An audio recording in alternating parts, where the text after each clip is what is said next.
بسم اللہ الرحمن الرحیم وبہ نستعین انہ خیر ناصر ومعین وصلی اللہ علی محمد وآلہ الطاہرین۔ اللهم صل على محمد وآل محمد وعجل وامتناع الجسم لغیرہ۔ الحمدللہ ہماری گفتگو کشف المراد میں فصل سوم میں کہ مسئلہ جبر و اختیار کے بیان میں خود مسئلہ جبر و اختیار میں اشاعرہ کے دلائل عقلیہ کو ذکر کر رہے تھے اور ان کو نقد کر رہے تھے۔ اشاعرہ کا جو پانچواں عقلی استدلال ہے وہ یہ ہے۔ اشاعرہ مکتب فکر سے تعلق رکھنے والے بعض متکلمین نے یوں استدلال کیا ہے، کہتے ہیں کہ اگر ہم لوگ اپنے افعال کے فاعل ہوتے، یعنی اگر یہ جو افعال ہیں ان کو بجا لانے والے ہم ہوتے، ان کو وجود دینے والے ہم ہوتے، تو اس کا معنی یہ ہے کہ ہم ایک شے کو حادث کر سکتے ہیں، درست ہے، کسی شے کو حدوث دے سکتے ہیں، حادث کر سکتے ہیں۔ اچھا، اگر ایک شے کو ہم لوگ ایجاد کر سکتے ہیں تو ہمارے پاس عقلی قانون ہے، حکم الامثال فیما یجوز و فیما لا یجوز واحد۔ اگر ایک مثل پر آپ قدرت رکھتے ہیں تو اس جیسی دوسری چیز پر بھی آپ قدرت رکھیں گے۔ اگر ایک چیز پر آپ قدرت رکھتے ہیں جو اسی کی طرح دوسری چیز ہے، آپ اس پر بھی قدرت رکھتے ہیں، حکم الامثال فیما یجوز و فیما لا یجوز واحد۔ اگر ایک شیء حادث کو وجود دے سکتے ہیں تو دوسری شیء حادث کو بھی آپ وجود دے سکتے ہیں، درست ہے۔ ہمارے افعال حادث ہیں تو دوسری چیز جو حادث ہے، مثلا کسی جسم کو ایجاد کرنا، ایک جسم کو وجود دینا، خب جسم بھی امر حادث ہے، تو اس کا لازمہ یہ کہ ایک عام سا بندہ ایک نئے جسم کو بھی ایجاد کر سکتا ہو، حالانکہ ہم دیکھتے ہیں کہ ایسے نہیں ہے۔ کوئی بھی بندہ، کوئی بھی انسان کسی اور جسم کو وجود نہیں دے سکتا۔ کیا سے استثنائی ہے؟ کہتے ہیں اگر آپ اپنے افعال کو ایجاد کر سکتے ہیں، یعنی ایک شے کو حادث کر سکتے ہیں، تو جو شے آپ کے افعال کی طرح حادث ہے، مثلا جسم، آپ اس کو بھی ایجاد کر سکتے ہو، درالی کہ آپ جسم کو ایجاد نہیں کر سکتے۔ خوب اس کا مقصد یہ کہ آپ اپنے افعال کو بھی ایجاد نہیں کر سکتے۔ یہ ایک دلیل ذکر کرتے ہیں۔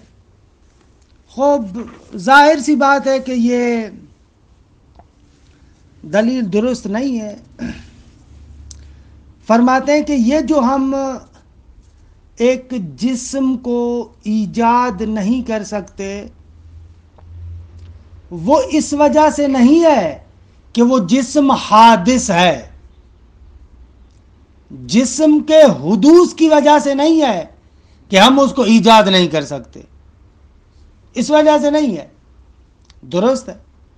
بس یہ جو آپ علت قرار دے رہے ہیں کہ آپ کے افعال اور اجسام کے درمیان علت مشترکہ حدوث ہے، یہ غلط ہے۔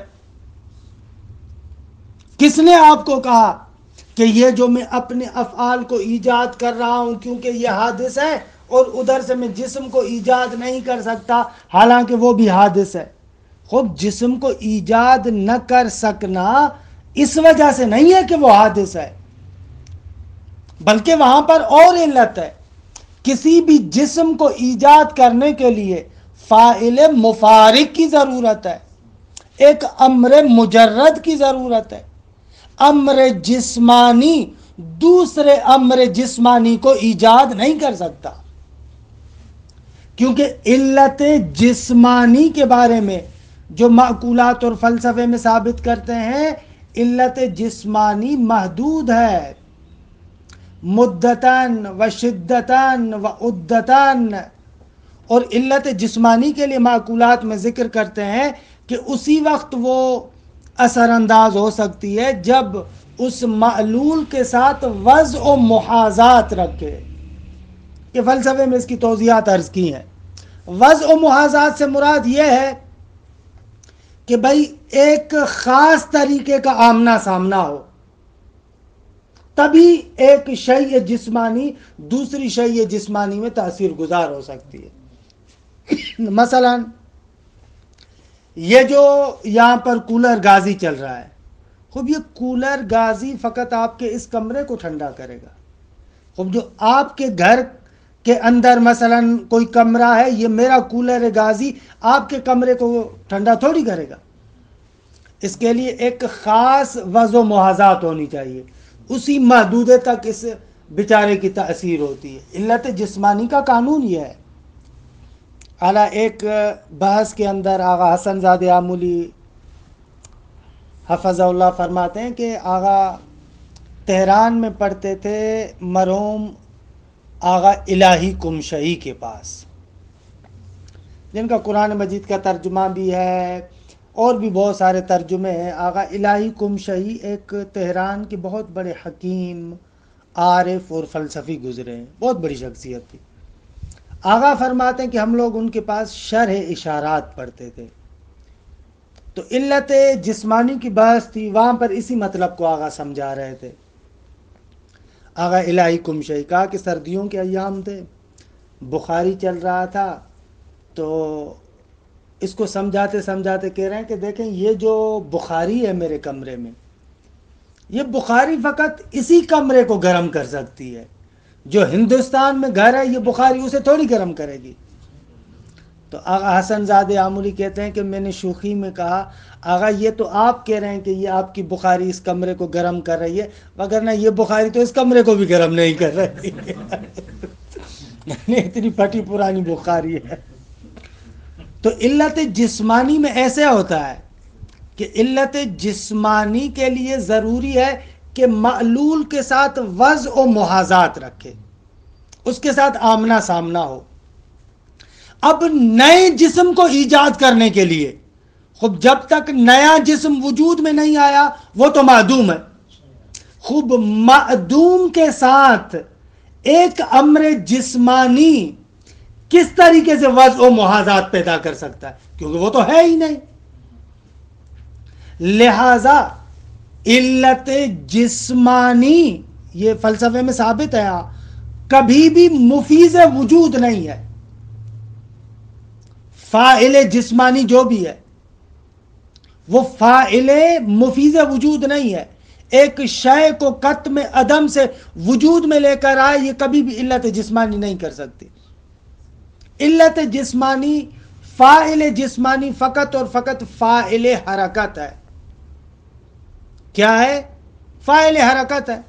وہ ایک جسم کو حرکت دے سکتا ہے، ہول دے سکتا ہے، دوسری کیفیت میں لا سکتا ہے، لیکن قطع عدم سے کبھی بھی علت جسمانی کسی کو وجود میں نہیں لا سکتی. حتیٰ یہ جو مثلا ہمارے ہاں والدین ہوتے ہیں، خوب والدین بھی بچے کو قطع عدم سے تو وجود میں نہیں لاتے. والدین کا کام کیا ہوتا ہے؟ خوب ایک مادہ منویہ کو ایک خاص مقام پر رکھتا ہے. اما اس مادہ منوی کو منی کو مثلا ایک بچے کی شکل میں لانا، یہ تو نہ والد کا کام ہے نہ والدہ کا کام ہے. اور بھی جتنے آپ موارد ہیں، حتیٰ مثلا جو ایک زارع ہے، کھیتی کرنے والا، خود وہ کیا کرتا ہے؟ ہاتھ میں بیج اٹھاتا ہے، بیج زمین کے حوالے کرتا ہے، اس کو پانی وغیرہ دیتا ہے. اما اس بیج کو ایک نئے پودے کی شکل میں لانا، یہ تو اس زارع کا کام نہیں ہے. اَأَنْتُمْ تَزْرَعُونَهُ أَمْ نَحْنُ الزَّارِعُونَ، کہ یہ سورہ واقعہ کے اندر جو آیہ کریمہ ہے، یہ آیہ کریمہ برہان ہے اصلاً کہ تمہارے ہاتھ میں نہیں ہے کہ زراعت اور کھیتی اگاؤ، تم فاعل حرکت ہو، تمہارا کام فقط یہی ہے. تو انسان جو ایک اور جسم کو ایجاد نہیں کر سکتا وہ اس لیے نہیں ہے کہ وہ جسم حادث ہے، اس لیے کہ ظاہر میں یہ علت جسمانی ہے. خوب علت جسمانی کسی بھی شے کو قطع عدم سے وجود میں نہیں لا سکتی، یہ سبب ہے اصل میں. روشن ہوا؟ دیکھیں عبارت. قال وامتناع الجسم لغیرہ، یعنی لغیر الحدوث. لغیر الحدوث ہے آپ کے پاس؟ ہاں، مقصد یہ ہے. فرماتے ہیں کہ جسم کا ممتنع ہونا، خواجہ کہہ رہے ہیں بھائی کوئی جسم کسی اور جسم کو ایجاد نہیں کر سکتا، اور اس کا ممتنع ہونا لغیر ہی، حدوث کی وجہ سے نہیں ہے، غیر حدوث کی وجہ سے ہے. وہاں پر علت کچھ اور ہے، نہ کہ علت وہاں پر یہ ہے کیونکہ دونوں حادث ہیں، جسم حادث ہے، اس حادث ہونے کی وجہ سے میں اس کو وجود نہیں دے سکتا. نا اقول هذا جواب عن شبہۃ اخری لہم. علامہ علی فرماتے ہیں کہ یہ جواب ہے ایک اور شبہ کا جو اشاعرہ کا ہے. وہی وہ شبہ یہ ہے کہ انا لو کنا فاعلین فی الاحداث لصح منا احداث الجسم.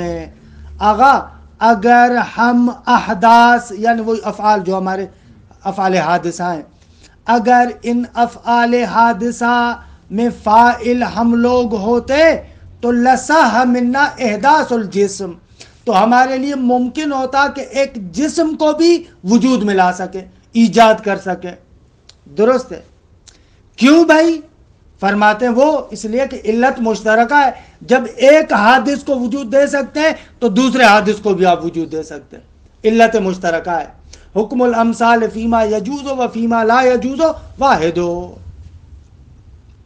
لوجود العلت المصححۃ لتعلق، اس لیے کہ وہ علت موجود ہے کہ جو مصحح ہے، درست ہے، جو جواز فراہم کرتی ہے اس تعلق کا، یعنی تعلق قدرت کا جو جواز ہے اس علت کی وجہ سے. وہ علت کیا ہے؟ وہ حدوث ہے. وہ علت یہاں پر بھی موجود ہے. للتعلق یعنی تعلق القدرت والایجاد، للتعلق یعنی تعلق القدرت والایجاد، یہ قدرت اور ایجاد والا جو تعلق ہے اس کی جو علت ہے وہ علت کیا ہے؟ حدوث ہے. وہ یہاں پر بھی موجود ہے، یہاں پر بھی جائز ہونا چاہیے. وہی الحدوث، اور وہ حدوث ہے. درست ہے؟ روشن ہوا مطلب؟ آپ علم اصول میں ایک جملہ پڑھتے ہیں اکثر، العلت تعمم و تخصص. علت معمم بھی ہے، عمومیت بھی پیدا کرتی ہے اور تخصیص بھی دیتی ہے. کہ پہلے بھی میرے خیال میں کسی بات کی مناسبت سے عرض کر چکا ہوں کہ لا تاکل رمان لانہ حامض.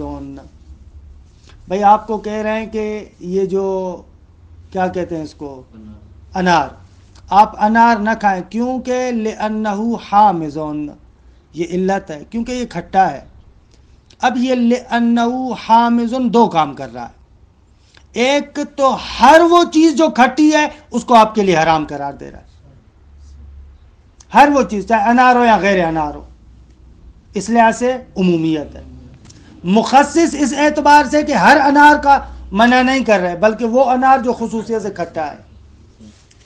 تو یہاں پر بھی جو علت ہے وہ کیا ہے؟ حدوث.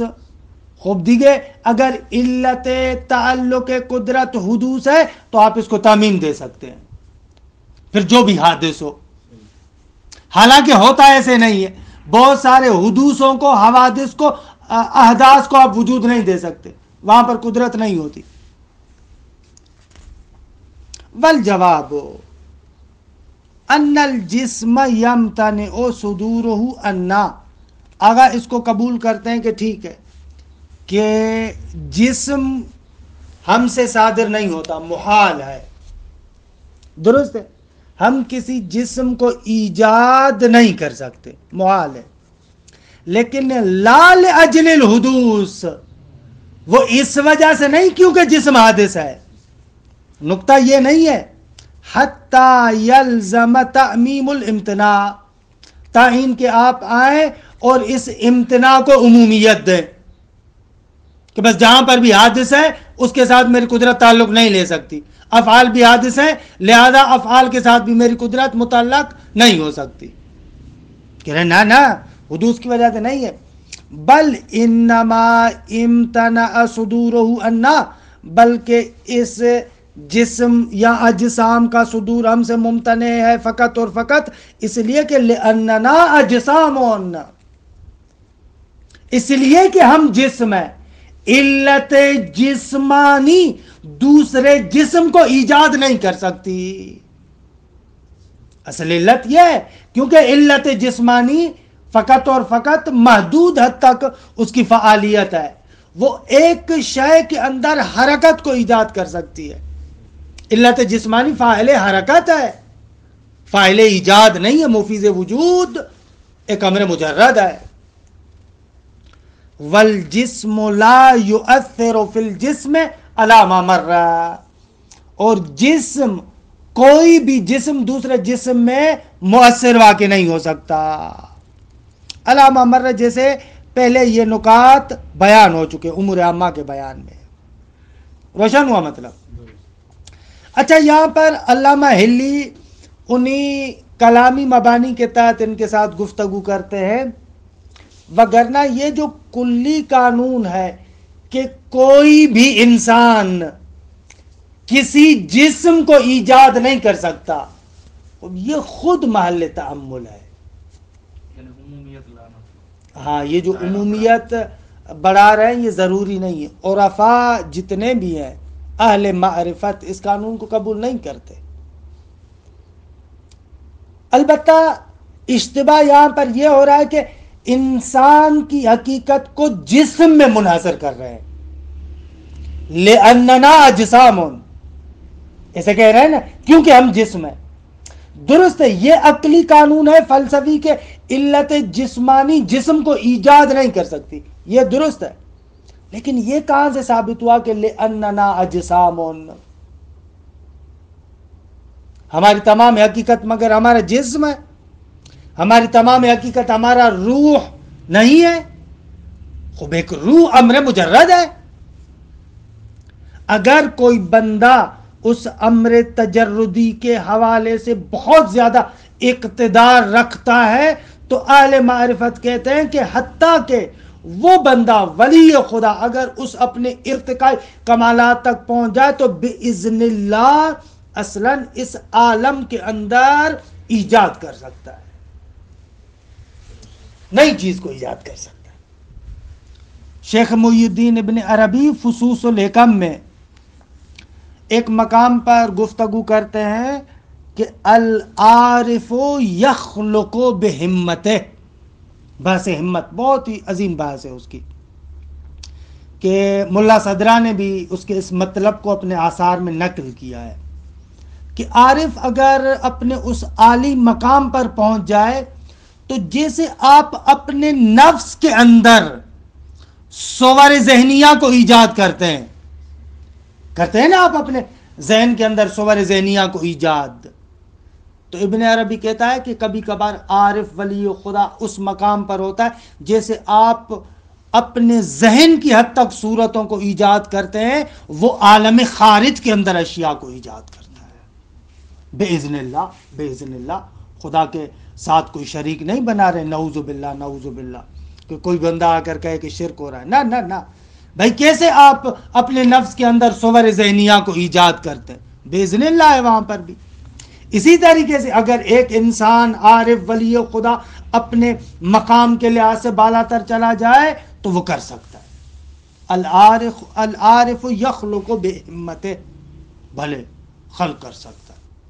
اور یہ اصل نقطہ یہ ہے کہ یہ جو مناصر کر رہے ہیں نا یہاں پر لأننا اجسام، خوب یہ درست نہیں ہے. متکلم یہاں پر اشتباہ کر رہا ہے. بھائی میری تمام حقیقت جسم تھوڑی ہے، میری تمام حقیقت میرا روح ہے، وہ امر مجرد ہے. امر مجرد باذن اللہ افاضہ کر سکتا ہے. بھائی کیسے ہوتا ہے کہ ایک فرشتہ جب بچہ پیدا ہوتا ہے تو نفخ روح کے ذریعے سے کیسے اس خاتون کے اندر نئے بچے کو جنم دیتا ہے؟ کیسے ایجاد کرتا ہے یا نہیں کرتا؟ حضرت مریم کے بارے میں وہ جو قصہ ہے سورہ مریم میں، وہاں پر تو صراحت کے ساتھ ہے، جب وہ فرشتہ ان کے سامنے متمثل ہوتا ہے تو وہاں پر یہ جملات کہتا ہے لِأَهَبَ لَكَ غُلَامًا زَكِيًّا، میں تمہارے پاس اس لیے آیا ہوں تاکہ تمہیں ایک پاک بچہ عطا کروں. لِأَهَبَ، میں ہبا کروں، میں عطا کروں. اس کو آپ کیا کہیں گے کہ آئے نعوذ باللہ یہ شرک ہے؟ نہ، شرک نہیں ہے. اس فرشتے میں باذن اللہ خدا نے یہ قوت رکھی ہے، ایک امر مجرد ہے. کوئی ایک ولی خدا بھی، ایک عارف بھی اگر اپنے ہمت کو اتنا بلند کرے، اپنے نفس کو اتنا اوپر لے کر جائے تو وہ بھی اسی طریقے سے خلق کر سکتا ہے، ایجاد کر سکتا ہے. اس میں کوئی شرک نہیں ہے. پھر ایسی کوئی مثال ملتی ہے یعنی کیسے؟ جیسے کسی عارف نے ایسے ایجاد کیا ہو اور ہم ابھی بھی دیکھ رہے ہوں اس کو؟ نہ، ضروری نہیں ہے کہ ایسی کوئی مثال ہمارے پاس موجود ہو، یا ممکن ہو ہمیں پتہ نہ ہو. نہیں، ایسے ضروری نہیں ہے. تاریخ میں تو ہم نے ایسا مثال یہ ابدال کے بارے میں یہ لوگ کہتے ہیں، اہل معرفت کہتے ہیں کہ ابدال، یہ آپ نے نام سنا ہوا ہے، ہمارے یہاں اس کا معنی غلط کرتے ہیں. ابدال سے مراد یہ ہے کہ ایک عارف اپنا بدل بنا سکتا ہے. وہی ایک بندہ ہے، عیناً اسی طریقے کے 50 بدل بنائے ہوئے، مختلف جگہوں پر خود بیٹھا ہوا ہے، عیناً اسی جسم کے ساتھ بدل بنائے. یعنی یہ تو ہم یعنی امکان والی بات کریں، یعنی ممکن نہ، وہ عرفا کہتے ہیں کہ عرفا ایسے کرتے تھے، ان کے بہت سارے قصص موجود ہیں. نفحات الانس سے جامی اگر اٹھا کر دیکھیں تو اس کے اندر بہت زیادہ انہوں نے قصص نقل کیے ہوئے ہیں. اور وہ یعنی یہ بدن جو بناتے تھے وہ مستقل ہوتے تھے، یعنی وہ خود ہی ہے جو ان 50 جگہوں پر موجود ہے، اسی بدن کے. نہیں، مثلا ایک بدن کے ساتھ وہی ہے، عیناً فرض کر یہاں پر بیٹھا ہوا ہے، عیناً وہی دوسری جگہ پر بھی بیٹھا ہوا ہے، عیناً وہی تیسری جگہ پر بھی بیٹھا ہوا ہے، عیناً وہی 5ویں جگہ پر بھی بیٹھا ہوا ہے. تو بہت سارے لوگ کہیں گے کہ بابا جسم تو محدود ہے، جب ایک جگہ پر ہے تو دوسری جگہ پر نہیں ہوگا. تو وہ کہتے ہیں نہ بابا، اس نے عیناً اسی طریقے کے بدن کے 50 بدل بنائے ہوئے ہیں. پھر وہ ان کو واپس لاتے تھے یا جیسے انشاء کرتا ہے ختم بھی کر سکتا ہے، جیسے ایجاد کرتا ہے ایسے ختم بھی کر سکتا ہے. مشکل نہ دار، اس کی ہمت اور اس کے ارادے کے ساتھ مربوط ہے. جب تک اس نے ارادہ کیا وہ اس طریقے سے، جب اس نے ارادہ ختم کیا تو بقایا کو تموم کر دی گئی. ایجاد کیسے ہے؟ مثلا دیکھیں، اس کی سادہ سی مثال دیکھیں نا، میں اپنے ذہن کے اندر کتنی صورتیں بناتا ہوں، جب تک میرا ارادہ ہے وہ صورت میرے ذہن میں، جب ارادہ کرتا ہوں ان سے توجہ ہٹاتا ہوں ختم ہو جاتی ہے. کیسے ختم ہوتی ہے؟ اور یہ کوئی اتنا بڑا مسئلہ نہیں، حالانکہ تنزیلی حد تک مثال دے رہا ہوں، وہ نہیں دے رہا، یعنی یہ مثال دقیقاً اس طریقے سے نہیں ہے. مثلا ٹیلی ویژن کے ذریعے سے ایک بندہ ایک جگہ پر بیٹھا ہے، ہزاروں جگہوں پر آپ اس کو دیکھ رہے ہیں. میں نہیں کہتا عیناً اسی طریقے سے، یہ عیناً اس طریقے سے نہیں ہے، اس کی جھلک کے اعتبار سے، لیکن تمام جگہوں پر کہہ رہے ہیں نا وہی بندہ بیٹھا ہوا ہے. بھئی میرے سامنے مثلا فرض کرے عمران خان تقریر کر رہا ہے، یہاں پر بھی ہے، یہاں پر بھی ہے، یہاں پر بھی ہے، یہاں پر بھی ہے.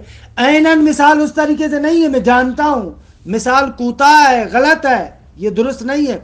لیکن عارف کے اندر یہ قوت خدا نے رکھی ہے، اس ولی خدا کے اندر یہ قوت ہے کہ باذن اللہ اپنا بدن انشاء کر سکتا ہے. حضرت امام خمینی رحمۃ اللہ علیہ اپنے اسفار کے دروس میں رجعت کا مطلب ایسے بیان کرتے ہیں، رجعت کی جو تعلیل کرتے ہیں وہ ایسے ہی کرتے ہیں. بہت سارے لوگ کہتے ہیں کہ بابا اب وہ ولی خدا دوبارہ بدن، کہا کہ بابا وہ تو ولی خدا ہے، دیکھیے قوت دار، باذن اللہ اپنا بدن انشاء کر سکتا ہے، اور بلکہ اپنا بدن انشاء کرے گا باذن اللہ. کیا مشکل ادار ہے. بہرحال یہ اس بات سے ہم لوگ تھوڑے سے باہر چلے گئے، لیکن کہنے کا مقصد یہ کہ یہ جو متکلم یہاں پر زور دے رہا ہے نا، یہ کہہ رہا بل یہ اس کا زور کس پر ہے؟ لأننا اجسام پر، اس نے وقت اپنی حقیقت کو جسم میں مناظر کیا ہوا ہے. خلاص ہے تمام شد دیگے. جی کریں بسم اللہ. وہ جو ہم کہہ رہے ہیں کہ یعنی وہ عارف اپنا ہی جسم یعنی مختلف جگہوں پر بھلے خلق کر سکتا ہے. وہی جیسے میرا یہ بدن ہے نا، اسی طریقے کا بدن 50 جگہوں پر ہے اس کا. اگر کسی اور کو بھی کر سکتے ہیں مثلا، بھلے اور کو بھی کر سکتا مشکل نہ ہے. یعنی یہ قید نہیں کہ یعنی اپنا دوسروں کا مراتب ہیں. مثلا یہ میں عام عرفا کی بات کر رہا ہوں. یہ جو ابن عربی و امثال ابن عربی ذکر کرے، عام اولیاء اور ولی خدا اور عرفا کی بات کرے. بابا حجت خدا امام، ان کے چیزیں دیگر ہی اصلا، اس کا اصلا دوسری، اس کی فضا دوسری ہے، وہ جہان دوسرا ہے کہ جس کے سامنے اصلا ملک فرشتہ یہ وہ سارے مقہور ہیں. تو یہ تو کوئی، یعنی ہم فرشتے کے لیے کہہ سکتے ہیں، مگر وہ جو ولی خدا جس کے سامنے یہ تمام ملائکہ ہیں مقہور ہیں، وہ نہیں کر سکتے. یہاں پر امثال شیخ ڈھکو صاحب وہ لوگ جواب دیتے ہیں، کہتے ہیں کہ بابا ملائکہ کی تو وہ ڈیوٹی ہے. میں نے پتہ نہیں کتنی جگہوں پر دیکھا، یہ بہت بڑا جواب سمجھتے ہیں.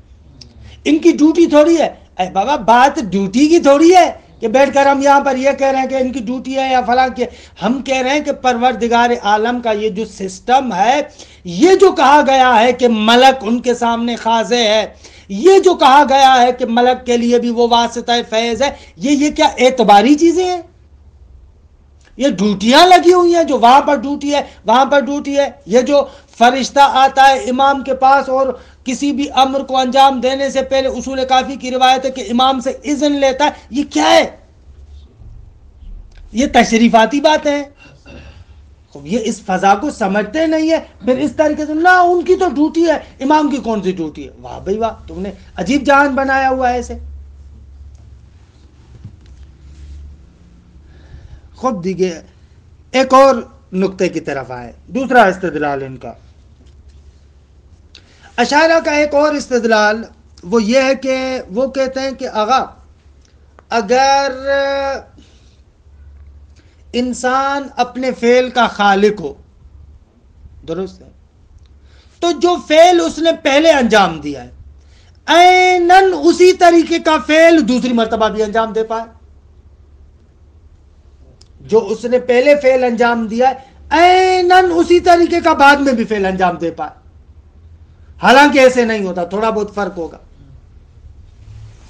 خوب اگر یہ اپنا جیسے کہتے ہیں کہ اس فعل کا یہ خالق خود ہے، اگر اس فعل کا یہ خالق خود ہے تو عیناً اسی طریقے کا فعل دوسری مرتبہ کیوں نہیں انجام دے پاتا؟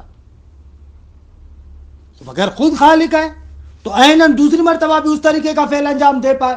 حالانکہ ہم دیکھتے ہیں کہ عیناً اسی طریقے کا دوسری مرتبہ فعل انجام نہیں دے پاتا. اب یہاں سے پتہ چلا کہ بس اس فعل کا خالق خود نہیں ہے. اگر پہلے فعل کو اس نے انجام دیا ہے تو وہی قانون جو میں نے پہلے بھی عرض کیا، حکم الامثال فیما یجوز و فیما لا یجوز واحد، یہاں پر بھی ایسے ہونا چاہیے، حالانکہ ایسے نہیں ہے. خوب جواب علامہ کہتے ہیں اولاً کس نے کہا کہ اسی طریقے کا عیناً فعل دوسری مرتبہ انجام دینا محال ہے؟ نہ، محال نہیں ہے. ہو سکتا ہے ایک فاعل اتنا دقیق ہو جیسے عیناً پہلے فعل انجام دیا عیناً اسی طریقے کا فعل انجام دے. ہو سکتا ہے بعض لوگ ہوں. ایک منٹ نہ، یہاں پر وہ اعادہ معدوم والی بحث نہ لے کر آئے. یہ ابھی اوپر ہاں نہ یہ ابھی اس طرف نہیں ہے. یہ کہہ رہے ہیں کہ من جمیع الجہات ایک جیسا ہو. اما وہ دقیقاً عین ہم اس فلسفی معنی میں نہیں کہنا چاہ رہے، یعنی بالکل ایک جیسے ہو. درست ہے، بالکل ایک جیسے ہو. درست ہے، یہ والی مراد ہے یہاں پر. عرفی معنی ہے وہ جو آپ بات کریں اعادہ معدوم والی بات، وہ ٹھیک ہے، وہ ٹھیک ہے. ایک یہ جواب علامہ دیتے ہیں. اور دوسرا نقطہ آغا یہ جو مان بھی لیں کہ عام طور پر انسان جیسے پہلے فعل انجام دیتا ہے عیناً اسی طریقے کا دوسری مرتبہ فعل انجام نہیں دے پاتا، وہ اس لیے کہ جتنی بھی جہات پہلے فعل کے اندر دخیل تھیں ان ساری کی ساری جہات پر اس کا احاطہ نہیں ہوتا. جب بھی آپ ایک فعل انجام دیتے ہیں اس میں ایک آپ کا ارادہ اور اختیار ہے، اس کے علاوہ عوامل خارجیہ بھی ہوتے ہیں. بہت سارے آغا اس کے اندر عوامل خارجیہ بھی ہوتے ہیں جو آپ کے ہاتھ میں نہیں ہے. مثلا جب آپ پہلا فعل انجام دے رہے تھے تو آپ کی جسم کی کیسی کیفیت تھی، آپ کتنے تھکے ہوئے، آپ کے جسم کی کتنی گرمائش ہے، اور بہت سارے ہزاروں عوامل دخیل ہیں. خوب ان تمام عوالم پر آپ کا انضباط نہیں ہے، ان تمام پر کنٹرول نہیں ہے. تو اس اعتبار سے بھی یہ ہے کہ عیناً اس طریقے کا فعل انجام نہیں ہو پاتا. پھر آغا نے تو اوپر جواب دیا کہ محال نہیں ہے، دے سکتے ہیں. عقلاً محال نہیں ہے. بعض لوگ اگر جو انضباط رکھ سکتے ہوں ان تمام جہات پر تو وہ انجام دے پاتے ہیں، جبکہ نہیں رکھ سکتے. نہ ہم یہ نہیں کہہ رہے کہ عقلاً محال ہے، ہم کہتے معمولاً نہیں رکھتے. اگر ایک بندہ اتنی قدرت رکھتا ہو کہ رکھ پایا ہو ان تمام چیزوں پر تو وہ انجام دے پائے گا. یعنی یہ تو عقلاً یعنی بالکل عقلاً محال ہے. عقلاً محال نہیں. اگر کون سا اجتماع نقیض لازمات ہے؟ مثلا وہ چیزیں یعنی چیزیں مثلا وقت بھی وہی ہو، یعنی وہی نہیں آپ چلے گئے آدم وہ وقت وغیرہ کی بات نہیں کر رہے. مثلا بابا دیکھیں نا، جیسے فرض کریں یہ دو کتاب بالکل ایک جیسے ہوں، ایک مرتبہ ایسا بناؤ، دوسری مرتبہ بالکل ایسا کتاب بناؤ، ذرا برابر تفاوت نہ رکھتا ہو. اما فلسفی دقت کے ساتھ نہیں کہہ رہا ہے. مثلا دو پینسلیں میں نے بنائی ہیں بالکل ایک جیسی ہو، ایسے مراد ہے یہاں پر. وقت اور زمان یہ نہ ان کی طرف نہیں جا رہے، ان کی طرف نہیں جا رہے. خوب دیکھیں، قال وَتَعَذُّرُ الْمُمَاثَلَةِ فِي بَعْضِ الْأَفْعَالِ لِتَعَذُّرِ الْإِحَاطَةِ.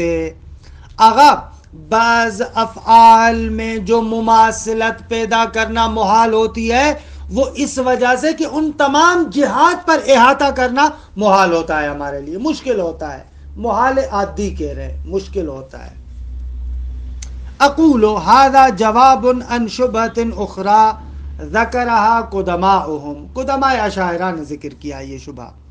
وهي انا لو كنا فاعلین، اگر ہم لوگ فاعل ہوتے تو لصح منا ان نفعل مثل ما فعلناه اولا من كل جهة. تو ممکن ہوتا، لصح یعنی جائز ہوتا، ممکن ہوتا ہمارے لیے ہم انجام دیتے مثل ما فعلناه اولا، جو ہم نے پہلے انجام دیا تھا اسی کی طرح انجام دیتے. ان نفعل من كل جهة، ہر جہت سے. یہ من كل جهة پہلے والے ان نفعل کے متعلق کریں. ان نفعل مثل ما فعلناه اولا من كل جهة، ہر جہت میں اسی طریقے کا فعل ہوتا. لوجود القدرت والعلم، کیونکہ بھائی پہلا فعل آپ نے کیوں انجام دیا تھا؟ قدرت اور علم کی وجہ سے. اب بھی آپ کے پاس قدرت اور علم موجود ہے. جبکہ وَالتَّالِي بَاطِلٌ فَالْمُقَدَّمُ مِثْلُهُ، عیناً اسی طریقے کا فعل انجام نہیں دے سکتے، بس آپ اپنے فعل کے فاعل نہیں ہیں. وَبُطْلَانُ التَّالِي، بھائی تالی کیوں باطل ہے؟ اس لیے کہ اَنَّا لَا نَقْدِرُ عَلَىٰ أَن نَكْتُبَ فِي الزَّمَانِ الثَّانِي مِثْلَ مَا كَتَبْنَاهُ فِي الزَّمَانِ الْأَوَّلِ مِنْ كُلِّ وَجْهٍ. یہی جو آپ لکھ رہے ہیں اصلاً بھائی ممکن نہیں ہے جس طریقے سے آپ نے زمانے اول میں لکھا ہے عیناً اسی طریقے سے زمانے ثانی میں بھی لکھا. تھوڑا بہت تو ادھر ادھر ہوگا. بل لابد من تفاوت بینہما فی وضع الحروف و مقادیرها، وہ جو حروف کی وضع و قط ہے ان کی جو مقدار ہے اس میں تھوڑا بہت آگے پیچھے ہوگا، ہلکا پھلکا، عیناً اس طریقے سے نہیں انجام دے پاتے. وتقریر الجواب ان بعض الافعال تصدر ان فی الزمان الثانی مثل ما صدرت فی الزمان الاول. پہلا تو جواب یہ ہے کہ اگر بعض افعال جو ہم سے زمان ثانی میں صادر ہوتے مثل ہمون افعال عیناً انہی افعال کی طرح جو زمان اول میں صادر ہوئے. مثل و کثیر من الحرکات والافعال، ہو سکتا ہے ایک کرتب کرنے والا جس طریقے سے جس اینگل سے ایک ہاتھ کو گھماتا عیناً اسی طریقے سے دوسری مرتبہ بھی گھمائے. چہرہ جدار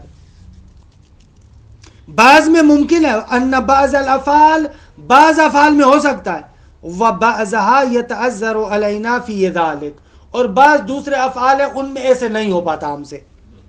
لا لانه ممتنع، یہ اس وجہ سے نہیں ہے کہ یہ عقلاً محال ہے، ولكن لعدم الاحاطة الكلية بما فعلناه اولا، وہ اس وجہ سے کہ آغا جو ہم نے پہلے انجام دیا تھا اس پر عیناً اسی طریقے سے احاطہ نہیں ہے ہمیں. فإن مقادير الحروف إذا لم نثبتها اگر ہم حروف کی مقادیر کو واقعاً صحیح طریقے سے ضبط نہ کریں تو لم یصدر عنا مثلھا، تو اس جیسا ہم سے صادر نہیں ہو سکے گا، الا علی سبیل الاتفاق، مگر یہ کہ اتفاق کرنے سے ہو جائے، وگرنہ نہیں ہوتا۔ خوب، یہ استدلال بھی تمام ہوا۔ ایک اور استدلال کی جو بالکل بیکار سا استدلال ہے، اس بحث کو تمام کریں آج۔ کہا کہ بھائی اگر آپ اپنے فعل کے خالق ہوں تو لازم آئے گا کہ آپ کے بعض افعال خدا کے بعض افعال سے اچھے ہوں، تو خدا احسن الخالقین نہیں رہے گا۔ کیسے؟ مثلا خدا نے کتا بنایا، خنزیر بنایا، اور آپ ایمان لے کر آئے، ایمان آپ کا فعل ہے۔ اب ہمیں بتائیں ایمان بڑھ کر ہے یا کتا اور خنزیر؟ خوب ظاہر سی بات ہے کہ ایمان بڑھ کر ہے، تو اس کا مقصد یہ ہے کہ آپ کے بعض افعال خدا کے بعض افعال سے نعوذ باللہ کیا ہوں؟ اچھے ہوں۔ ماشاءاللہ استدلال دیکھیں۔ خوب علامہ بھی جواب دیتے ہیں ماشاءاللہ اس کا، کیا کریں؟ علامہ کہتے ہیں بھائی یہ جو تم کہہ رہے ہو تمہارا ایمان کتے اور خنزیر سے اچھا ہے، اس اچھے ہونے سے کیا مراد ہے؟ یعنی اچھا ہے دنیاوی اعتبار سے؟ ایسے تو نہیں ہے، دنیا میں تو ایمان انسان کے لیے بہت مصیبتیں لے کر آتا ہے، ہاں، ایمان کی وجہ سے بڑی تکلیفوں میں پڑتا ہے دنیا میں۔ تو دنیا کے لحاظ سے اگر تم کہو کہ انفع اور اچھا ہے، زیادہ فائدہ مند ہے، وہ تو نہیں ہے۔ دنیا میں جب سے ایمان لے کر آئے مصیبتوں کا رخ ہماری طرف، ہاں، یہ کرنا ہے، یہ نہیں کرنا، یہ کرو، وہ کرو، جاؤ لڑو مرو جہاد کرو، مثلا ظاہری اعتبار سے دیکھا جائے تو انفع تو نہیں ہے۔ خوب، اگر آخرت کے لحاظ سے دیکھو تو وہاں پر بھی صرف ایمان کیا فائدہ مند ہے، مگر یہ کہ آپ کہیں کہ نہ، ایمان سبب بنتا ہے کہ آپ جنت میں جائیں۔ خوب، وہ جنت میں لے جانے والا اور جنت عطا کرنے والا وہ تو خدا ہے۔ بس ایمان کو تم اگر مقابلے میں لے کر آؤ خدا کی خلقت کے، اگر مقابلے میں لے کر آؤ تو اس سے برتر نہیں ہے۔ یہ کیا کہتے ہیں کہ علامہ انہی کا جو استدلال ہے، ظاہر سی بات ہے انہی کو انہی کی زبان میں جواب دے رہے ہیں، وگرنہ یہاں پر بھی اصلاً کس نے کہا کہ اصلاً یہ جو ایمان لے کر آیا ہے اس میں انسان مستقل ہے؟ وہاں پر بھی فیض خدا ہے، وہاں پر بھی قدرت خدا ہے، اقدار الہی ہے۔ یعنی ایسے دیکھیں نا، یعنی کتنی بڑی مصیبت ہے۔ ان لوگوں نے جو سمجھا ہوا ایسے ہے کہ بس اب انسان خدا سے ہٹ کر ہے، خدا سے ہٹ کر، یعنی اب اس کا کوئی عمل دخل نہیں ہے۔ یہ تفویضی ذہن کے اعتبار سے چل رہا ہے، بس ایک طرف سے خدا رکھا، ایک طرف سے بندے کو رکھا ہوا ہے، اب مقابلہ ہو رہا ہے۔ قال ولا نسبت فی الخیریت بین فعلنا و فعلہ تعالی، آغا اصلاً کوئی نسبت نہیں ہے فی الخیریت بین فعلنا و فعلہ تعالی، ہمارے فعل اور اللہ کے فعل میں خیریت کے اعتبار سے اصلاً کوئی نسبت نہیں ہے، قابل مقایسہ نہیں ہے۔ کیسے مقایسہ کر رہے ہیں؟ اقول ھذا جواب عن شبہۃ اخری لہم، اشاعرہ کا ایک اور شبہ ہے، ان کے ایک اور شبہ کا جواب۔ قالوا، اشاعرہ کہتے ہیں لو کان العبد فاعلا للایمان، اگر بندہ ایمان کا فاعل ہوتا، لکان بعض افعال العبد خیرا من فعلہ تعالی، تو بندے کے بعض افعال اللہ کے افعال سے بہتر ہوتے، کیونکہ لأن الایمان خیر من القردۃ والخنازیر، خنزیر اور جو باندر وغیرہ ہیں یہ ان سے تو ایمان اچھا ہے، بندر وغیرہ سے تو اچھا ہے۔ والتالی باطل بالاجماع، اور تالی باطل ہے، فالمقدم مثلو، کہ روشن ہے دیجئے۔ والجواب ان نسبت الخیریت ہنا منتفیۃ، اگر یہاں پر بہتر ہونے کی نسبت اصلا منتفی ہے۔ کیسے تم کہہ رہے ہو؟ کیونکہ لأنکم ان انیتم بأن الایمان خیرون کہ انہ انفع فلیس کذالک، اگر آپ ارادہ کرتے ہیں کہ ایمان بہتر ہے، یعنی یہ زیادہ فائدہ مند ہے، تو ایسے تو نہیں ہے، کیونکہ لأن الایمان انما هو فعل شاق، اگر مصیبت والا فعل ہے، مضر علی البدن، بہت زیادہ بدن پر اس کے نقصانات ہیں، لیس فیہ خیر عاجل، جلدی والا تو اس میں فائدہ نہیں ہے، جلدی میں تو پھر مصیبتوں کے لیے تیار ہو۔ بھائی جو علی سے محبت کرتا ہے وہ جلباب فقر اپنے بدن پر آمادہ رکھے دیگے، یہ تو نہیں ہے، بس دنیا کے اعتبار سے تو خیر نہیں ہے۔ وَإِنْ أَنَيْتُمْ بِهِ أَنَّهُ خَيْرٌ لِمَا فِيهِ مِنْ اسْتِحْقَاقِ الْمَدْحِ وَالثَّوَابِ بِهِ، اور اگر آپ کہیں کہ بھئی خیر ہے اس لیے کہ اس میں آپ مستحق مدح و ثواب بنتے ہیں، بخلاف القردۃ والخنازیر، اللہ خدا نے یہ جو خنزیر بنایا، بندر بنایا، اس میں کون سی خدا کی تعریف ہوئی؟ اگر ایسے کہنا چاہتے ہو تو فَحِينَئِذٍ لَا يَكُونُ الْإِيمَانُ خَيْرًا بِنَفْسِهِ، تو بذات خود صرف ایمان کو دیکھو وہ تو خیر نہیں ہے۔ وَإِنَّمَا الْخَيْرُ هُوَ مَا يُؤَدِّي إِلَيْهِ الْإِيمَانُ مِنْ فِعْلِ اللَّهِ تَعَالَى بِالْعَبْدِ، بلکہ یہ خیر ہے اس اعتبار سے کہ ایمان جس نقطے کی طرف انسان کو پہنچاتا ہے وہ کیا ہے؟ من فعل اللہ تعالی بالعبد، کہ پروردگار عالم کا جو بندے کے ساتھ کام ہے اس کو جنت وغیرہ میں لے کر جاتا ہے۔ وَهُوَ الْمَدْحُ وَالثَّوَابُ، یہ تو فعل خدا ہے، یعنی ایمان اس چیز کا سبب بنتا ہے کہ خدا تمہاری مدح کرے، خدا تمہیں اجر دے، خدا تمہیں ثواب دے، وہ تو پھر بھی خدا کا فعل ہوا، بندے کا تو نہیں ہوا۔ وَحِينَئِذٍ يَكُونُ الْمَدْحُ وَالثَّوَابُ خَيْرًا وَأَنْفَعَ لِلْعَبْدِ مِنْ الْقِرَدَةِ وَالْخَنَازِيرِ لَكِنَّ ذَلِكَ مِنْ فِعْلِهِ تَعَالَى، پھر وہ تو خدا کا فعل ہے، بندے کا فعل نہیں ہے۔ کہ خود علامہ کو بھی برا لگ رہا ہے، وَعْلَمْ أَنَّ هَذِهِ الشُّبْهَةَ رَقِيقَةٌ جِدًّا، بالکل ہی رقیق اور بھونڈا شبہ ہے۔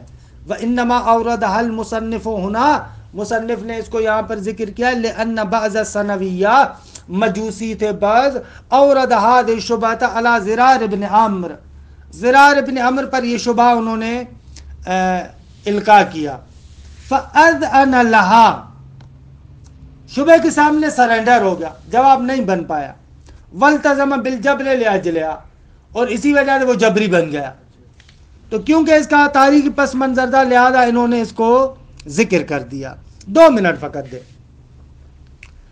اگر تیسرا آخری ان کا استدلال، کہ اس کے بعد انشاءاللہ نقلی استدلال ہوں گے، آخری استدلال وہ یہ ہے کہ اگر ایمان کا فاعل بندہ ہے، ہاں ایمان کا اگر فاعل بندہ ہے تو خدا کا شکر کیوں کرے؟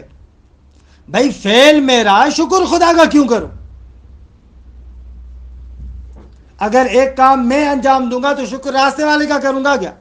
بھائی فعل میرا ایمان، تو پھر شکر خدا کا کیوں کروں؟ تو یہاں سے پتہ چل رہا ہے حالانکہ شکر خدا کا کرنا ہے عقلاً۔ تو آغا بھی جواب دے رہے ہیں کہ بابا خدا کا شکر تم فقط اس بات پر نہیں کر رہے ہو کہ تو نے اس فعل ایمان کو انجام دیا ہے، بلکہ شکر اس کے مقدمات پر کر رہا ہے۔ اس ایمان کے مقدمات خدا نے فراہم کیے، آغا اس ایمان کی طرف رہنمائی خدا نے کی، آغا اس ایمان کی قدرت خدا نے دی، آغا اس کے جتنے بھی اسباب ہیں وہ سارے کے سارے خدا کی طرف سے مہیا ہے، لہذا تم شکر کر رہے ہو۔ یہ بھی عجیب شبہ ہے۔ قال وشکر علی مقدمات الایمان، آغا شکر جو ہے وہ کیا مقدمات ایمان پر ہے۔ اقول هذا جواب عن شبهة اخرى لهم، اشاعرہ کا ایک اور شبہ ہے اس کا جواب ہے۔ قالوا لو كان العبد فاعلا للایمان لما وجب علينا شکر اللہ تعالی، فرماتے ہیں کہ پھر تو خدا نے متعال کا شکر کرنا ہم پر واجب نہ ہوتا۔ وَالتَّالِي بَاطِلٌ بِالْإِجْمَاعِ، بالإجماع، فالمقدم مثلو وشرطیۃ ظاہرۃ، بھائی شرطیہ ملازمہ بھی روشن ہے، کیونکہ فإنه لا يحسن منا شکر غیرنا علی فعلنا، ابا یہ تو حسن نہیں ہے کہ ایک فعل میں انجام دوں، راستے سے جاتے ہوئے کسی بندے کا جا کر میں تشکر کروں، کام میرا تشکر اس کا کروں، معنی نہ دارے۔ والجواب ان شکر لیس علی فعل الایمان، علامہ کہتے ہیں کہ شکر بابا خود ایمان پہ تھوڑی ہے، بل علی مقدمات ہی، اس کے مقدمات پر، من تعریفنا ایاہ، کہ پروردگار عالم نے ایمان کی جانب رہنمائی کی، و تمکیننا منہ، وہ چیزیں ہمیں خدا نے عطا کی، تمکین دی، قدرت دی، و حضور اسباب ہی، ایمان کے اسباب کو ہمارے لیے مہیا کیا، والاقدار علی شرائط ہی، شرائط ایمان پر قدرت دی، اس وجہ سے ہم کیا کریں؟ خدا کا شکر کر رہے ہیں۔ فتلخص، خلاصہ کلام، اشاعرہ کے تقریباً یہ جو 8 ادلہ عقلی تھے، ان 8 کے 8 ادلہ عقلی کا کیا دیا؟ جواب دیا کہ اشاعرہ کے خود جو محققین ہیں، مثلا جیسے تفتازانی وغیرہ، وہ لوگ خود اس بات کے قائل ہیں کہ حق کے مطلب یہ ہے کہ یہ جو دلائل عقلیہ اقامہ کیے گئے، ان دلائل عقلیہ میں دم خم نہیں ہے۔ وہ چیز جو ہمیں مجبور کرتی ہے جبر کے لیے، وہ قرآن مجید کی آیات ہے، کہ انشاءاللہ ان قرآن مجید کی آیات کو جلسہ آئندہ سے ذکر کریں گے۔ وصلی اللہ علی محمد و اہل بیتہ الطیبین الطاہرین۔